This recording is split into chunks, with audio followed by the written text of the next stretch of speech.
Hello and what is up guys, and welcome back to another video from Screencasters. And today we're doing something a little bit different. Today we're doing a countdown of the top 5 trolliest cards in Yu-Gi-Oh! Now hold your dislikes until the end of the video and let's get started with number 5. The 5th spot goes to Darkness Approaches, the very old card that's actually from Spell Ruler. But yeah, this card is super trolly. You gotta discard 2 cards and you pick a monster and flip it face down, but you do not change the battle position. Now this leads to so many incredible ruling questions that it's just so much of a hassle to deal with. This card was created before problem solving card text, so without a reprint this card just leaves so many rulings. Like if you attack the monster, how does damage calculation work? What do you use as the values? Do they still take damage? There's so many ruling questions with it, it's just a nightmare. And the fact that you have to discard 2 cards to activate this, so you're going triple minus on this. You're losing 3 cards to put a monster in face down attack position.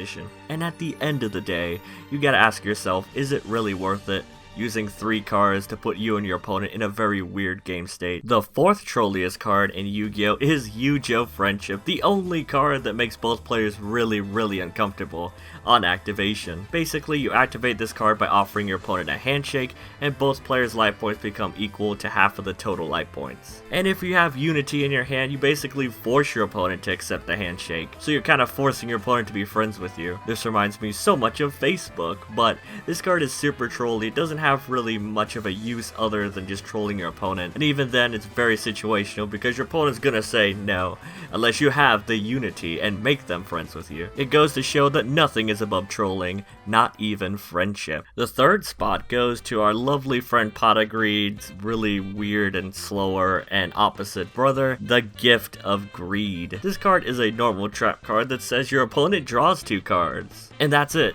That's it. So you kind of went minus to make your opponent go plus. I have no idea what troll decks this can be used in, but obviously there isn't an inherent benefit of using this in any deck other than a dedicated troll deck. The most satisfying feeling is if you have this card set and your opponent tries to Twin Twister it or MST it away, and then you just chain it and they draw 2 extra cards. And then they Twin Twister you again because fuck you. Sometimes greed has its benefits. Taking the number 2 spot is Inferno Tempest. When you take 3,000 or more battle damage from one attack, you can activate this card and remove all monsters in each player's deck and graveyard from play. This is a super debilitating card in the right matchup, because nothing feels worse than if you have a very monster heavy deck and all your combo pieces get banished. So what this basically means is all you have to play with in terms of monsters is what's on your field and what's in your hand. And not too many decks actually benefit from being banished, you know, aside from Ritual Beasts and Cosmos. So this card by itself can single-handedly steal games. And you know when it's coming too. When they summon that grinder golem to your field and swing one of those tokens into it, you know what's coming next. This card has arguably the best removal in the game. It's Chain Disappearance on crack, and it's oh so satisfying when it resolves. Because if you're gonna end the duel, you might as well end it with a bang. And I know what you're wondering, what could be the number 1 trolliest card in Yu-Gi-Oh! In my opinion? Well, look no further. It's the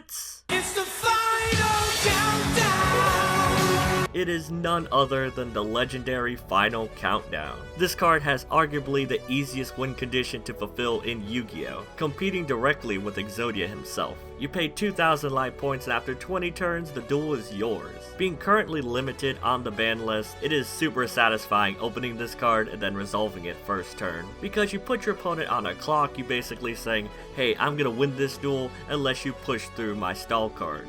So your opponent is super frantic, pushing through your mirror forces, your hand traps, your battle faders, and swift scarecrows to potentially beat you at your own game. This card is super good and arguably has the most wins under its belt out of every card in Yu-Gi-Oh! So yeah, that is my top 5 countdown of the top 5 trolliest cards in Yu-Gi-Oh! I hope you guys enjoyed this video. Comment down below what trolley cards you guys love to play and hate seeing. So yeah, don't forget to like the video, comment the video, and subscribe to my channel, which is Screencasters, for more epic and amazing videos similar to this one. Once again, my name is YUGIOH from Screencasters, and I am signing out.